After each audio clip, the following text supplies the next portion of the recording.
നിങ്ങളുടെ favourite shows ഇനി ഒരിക്കലും മിസ്സാവില്ല. ഇപ്പോൾ C5 കാണും നിങ്ങളുടെ ഫേവറേറ്റ് ഷോസ് തികച്ചും സൗജന്യമായി.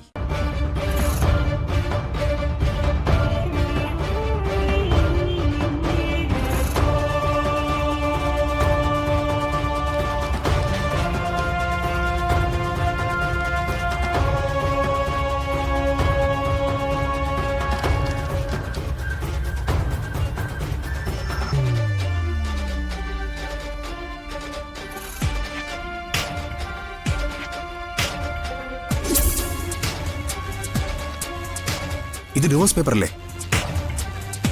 മുൻപ് ഹോസ്പിറ്റലിൽ വെച്ച് നമ്മൾ ഇക്കാര്യം ദേവികയോട് സംസാരിച്ചിരുന്നതാ. ജാതകദോഷമുള്ള ഗോപിക ഇനി ഋഷിയുടെ ഭാര്യയായി തുടരാൻ പാടില്ല. ഗോപികയെ പറഞ്ഞ് ഡിവോഴ്സിന് സമ്മതിപ്പിക്കേണ്ട ഉത്തരവാദിത്തം നിനക്കാ.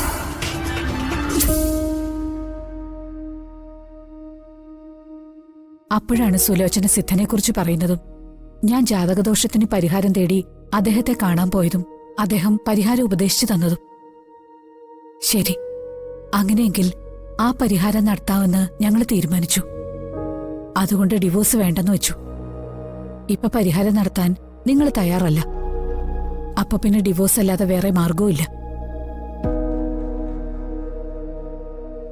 ഇപ്പോ സ്വാമിയച്ഛന്റെ ക്ലിനിക്കിൽ നിന്ന് വരുന്ന വാർത്തകൾ അത്ര സുഖകരമല്ലാത്തതാ. അതുകൊണ്ട് ഇനിയും ദേവികയുടെ തീരുമാനത്തിനായി കാത്തിരിക്കാൻ ഞങ്ങൾക്ക് സമയമില്ല. അതുകൊണ്ട് ദയവ് ചെയ്ത് ഞങ്ങളുടെ ഈ തീരുമാനം നിങ്ങൾ അംഗീകരിക്കണം. ആശുപത്രിയിൽ നിന്ന് ഡിസ്ചാർജ് ആവുമ്പോ ഗോപികയെ നിങ്ങൾ ഇങ്ങോട്ട് കൂട്ടിക്കൊണ്ടുവരണം.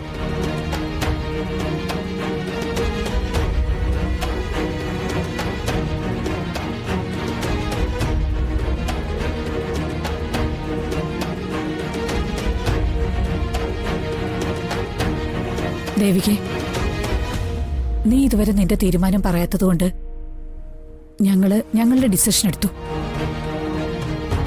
ഞാനന്ന് ഹോസ്പിറ്റലിൽ വെച്ച് പറഞ്ഞതുപോലെ ഋഷിയും ഗോപികയും തമ്മിലുള്ള ഡിവോഴ്സ് നടക്കണം.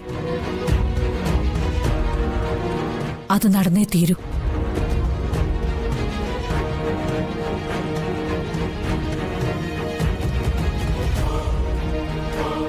ശരിയാണ്, എന്റെ മോനെ പോലെ സുഖമില്ലാത്ത ഒരാളെ വിവാഹം കഴിക്കാൻ ആർക്കും താല്പര്യം ഉണ്ടാവില്ല.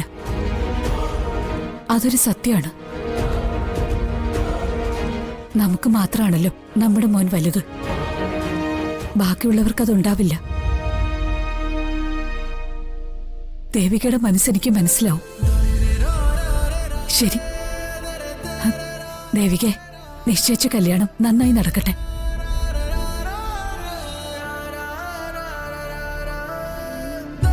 ഞങ്ങൾക്ക് ഏതായാലും ഋഷിയുടെ ജീവിതത്തെക്കുറിച്ച് ആലോചിക്കാതെ വേറെ വഴിയില്ല. ഡിവോഴ്സ് പേപ്പർ കൊണ്ടുവന്നിട്ടുണ്ട്.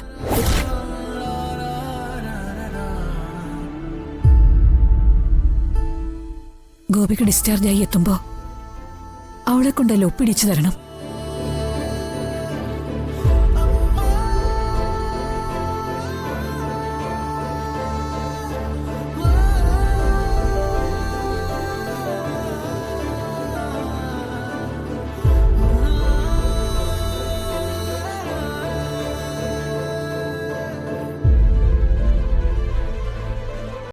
ഡൗൺലോഡ് ചെയ്യൂ C5 ആപ്പ്. കാണൂ എല്ലാ എപ്പിസോഡുകളും സൗജന്യമായി.